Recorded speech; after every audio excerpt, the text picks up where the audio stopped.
Hello friends, आज के इस वीडियो में हम लोग बात करेंगे अस्थमा के बारे में। इसके क्या कॉजेज़ रहते हैं, क्या सिम्टम्स रहते हैं, इसमें क्या सावधानियां रखनी चाहिए और डॉक्टर्स में क्या ट्रीटमेंट देते हैं, इसके बारे में बात करेंगे।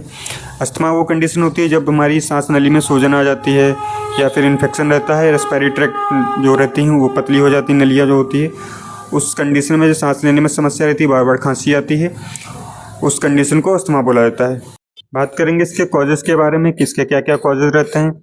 इसमें एनवायरमेंटल पोल्यूशन की वजह से हो सकता है, इन्फ्लामेशन हो जाता है, म्यूकस मेम्ब्रेन में इन्फ्लामेशन होता है, म्यूकस का जम जाना, ब्रोंकियल जो ट्यूब रहते हैं उनमें म्यूकस का जमना उसकी वजह से हो सकता है, रेस्पिरेटरी ट्रैक्ट इन्फेक्शन, साथ ही केमिकल की वजह से रहता है, कुछ दवाओं की वजह से भी रहता है या जेनेटिक हो सकता है, डस्ट यानी कि डस्ट की एलर्जी की वजह से होता है, पोल्यूशन रहता है, स्मोकिंग भी, ये इसके कुछ कारण रहते हैं।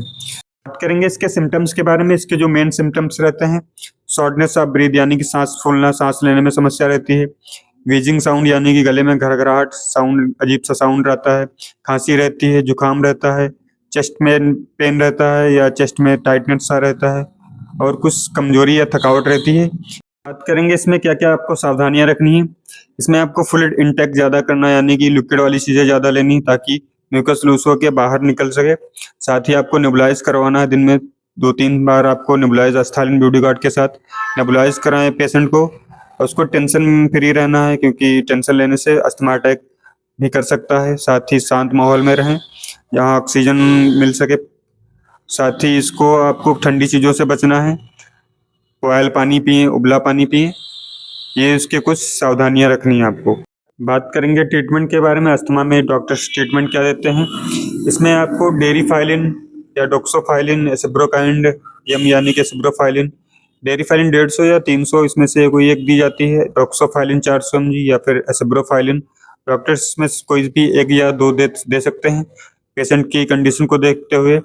साथ में इसमें आपको एक स्टेरॉइड यानी कि डिफ्लाजाकार्ड या फिर मिथाइल पेडनिसोलोन इसमें से कोई एक डिफ्लाजाकार्ड 6 mg या फिर नूकार्ड M4 यानी कि मिथाइल पेडनिसोलोन 4 mg की टैबलेट या फिर ओमना कार्टिल 10 या 20 mg डॉक्टर प्रेस्क्राइब करते हैं, इसमें से कोई भी एक टैबलेट दी जाती है।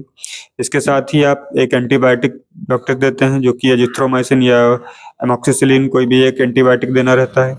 इसके साथ अगर कफ रहता है तो उसमें सिरप दे सकते हैं, कफ सिरप अस्ताकाइन DLS या अस्ताकाइन DX। अगर पेशेंट को बलगम आ रहा है तो अस्ताकाइन DLS दी जाती है, जिसको जो डोज रहता है 5 से 10 ml, इनमें 3 टाइम तक यूज़ कर सकते हैं। साथ ही मॉन्टेन LC यानी कि लीवोसिट्राजिन मोंटेलुकास जो रात रात को एक टैबलेट दी जाती है पेशेंट को। इसके साथ ही अगर पेशेंट को बहुत ज़्यादा समस्या है तो इसके लिए इंजेक्शन दे सकते हैं, डेरिफाइलिन डेक्सा, ये दोनों को मिक्स करके IV तुरंत दिया जाता है। ये ट्रीटमेंट खुद से यूज ना करें, अपने डॉक्टर की सलाह से लें, अपने डॉक्टर से कंसल्ट करें। और उसके साथ ही एक इनहेलर आता है एस्थालिन या फिर और भी कुछ रोटा कैप्सूल आते हैं, उनको आप यूज़ कर सकते हैं। Thank you.